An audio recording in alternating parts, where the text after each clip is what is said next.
Hey y'all, it's me, Kim. So, let's talk about the foolishness that happened when Kanye visited the White House. Again, I missed this, I was away. So I watched the spectacle with Kanye West and Donald Trump and the other black conservatives last week, the same way a lot of people did, shaking my head the entire time. Kanye is not well, clearly. Like, he ain't right. And I don't know what it's going to take for him to get right, but he's obviously not doing it. And frankly, that's not really my concern. He has resources and he has a support system. Hopefully he'll utilize them. And I'm also not angry with Kanye. I find him to be very, very fascinating as a huge pop culture figure. Now when I see Kanye, I'm able to let go of that hurt. You know, that hurt that I felt because I used to be such a big fan. I don't have that. Now I'm able to analyze it as a cultural critic who is just really, really fascinated by this moment. I mean, we're gonna look back and talk about this the way that we look back at when Britney was going through her stuff and shaved her head and married Kevin Federline and all that. Like, it's going to be another one of those what the fuck moments. So this time I was struck by the misogyny of his display in the Oval Office. You know, people expect that if you're black, you have to be Democrat. I've had conversations that basically said that welfare is the reason why a lot of black people end up being Democrat. They say, you know, first of all, it's a limit to amount of jobs.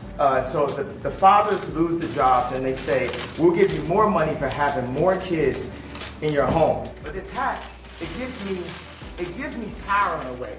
You know, my dad and my mom separated, so I didn't have a lot of male energy in my home.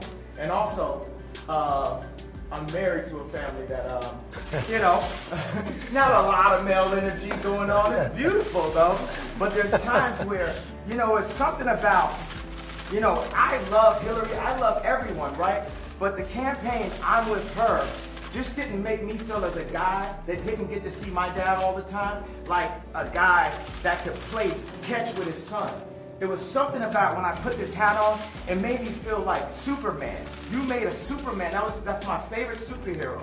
And you made a Superman cape for me also as a guy that looks up to you, looks up to Ralph Lauren, looks up to American industry guys. Non-political, no bullshit, put the beep on it. Kanye has told us he likes Trump because Trump makes him feel like he can do anything. He likes Trump because they both have dragon energy. Quotes around dragon energy, whatever that means. He wears the MAGA hat because it represents for him masculine energy. And that sounds like complete nonsense, but as I was thinking about it and watching that little rant that he went on, it put some pieces together for me, I should say. So Kanye has been a misogynist for a long time. I'm a person who listens to rap music and I have become numb to a lot of misogyny, right? Like, it's not that I don't recognize it. It's not that I don't hear it and note it. It just doesn't move me the way that it probably should. It really only moves me when it's like the most kind of nasty and vicious kinds of misogyny. And that's a problem. We can talk about that later. But one thing with Kanye, one thing I always appreciated was how much he created space in his work and in his public platform to celebrate his mother, who was a single mom. Donda West raised him in Chicago. This was a really well-respected woman. I was always moved by this because their connection seemed so pure and genuine, and the way that he bigged her up, the way that he placed her on this pedestal seemed just sweet. I remember the performance at the Grammys after Donda West died, and I was so moved by that display. I think we live in a culture that has normalized the demonization of Black single mothers. And so to see Kanye do that consistently, he got some issues. But to see him recognize that Donda West is a baby boomer, a Black woman from Oklahoma who had every reason for stuff to not go right, but she made it go right. I appreciate that.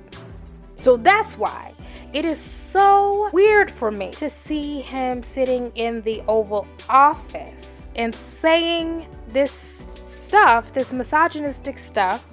And it's weird for me to hear him repeating these racist and sexist conservative talking points about Black people and Black families and welfare. It really feels like a betrayal of that memory.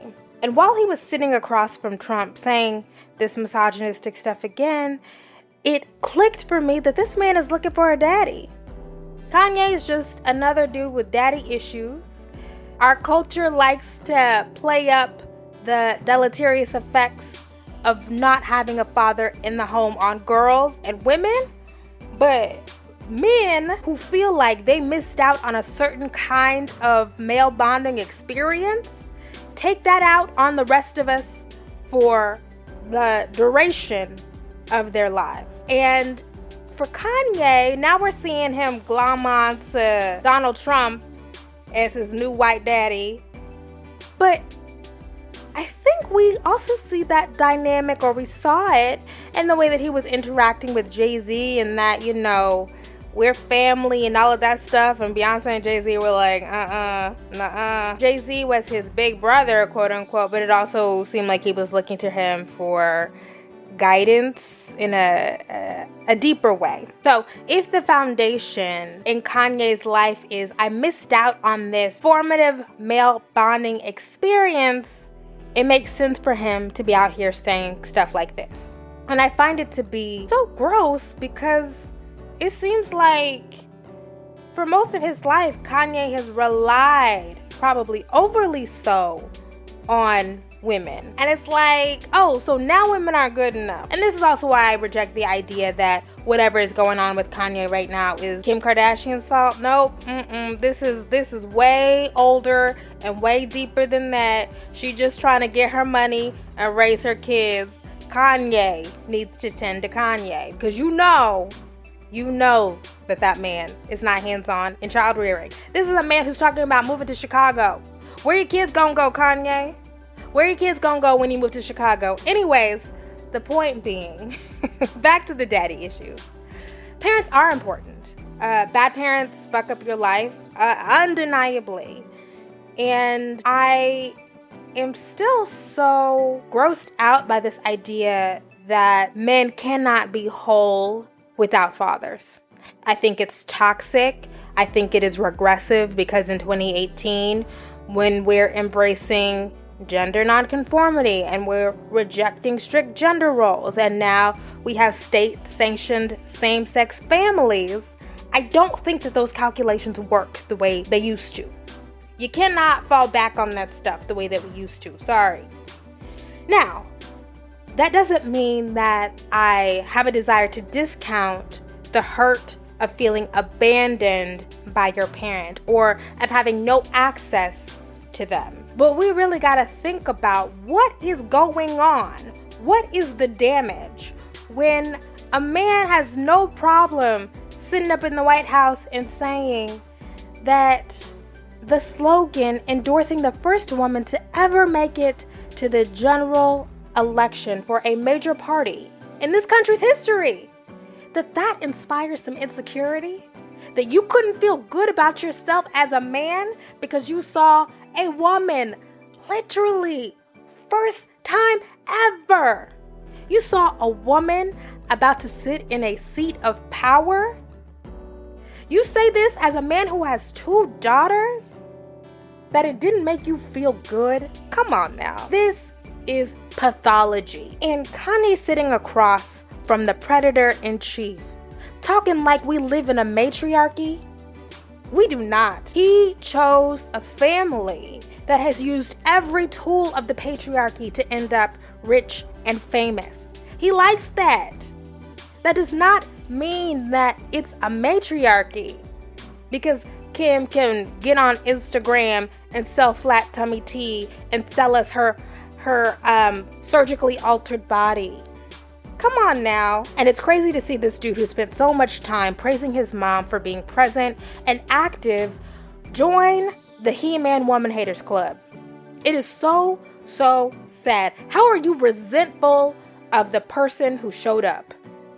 I will never get that. So if you view Kanye's turn to the right through the lens of both mania, he tried to say he does not have any mental health issue. Do not believe that. Who believes that? Not me. But if we interpret it through the lens of a mental health issue and unresolved trauma, it makes perfect sense to me. The right draws in lots of men who are desperate for that kind of masculine energy. Look at the incels, look at the Proud Boys. And I once read an article about how men who join terrorist organizations are more likely to not have fathers or not have father figures, right?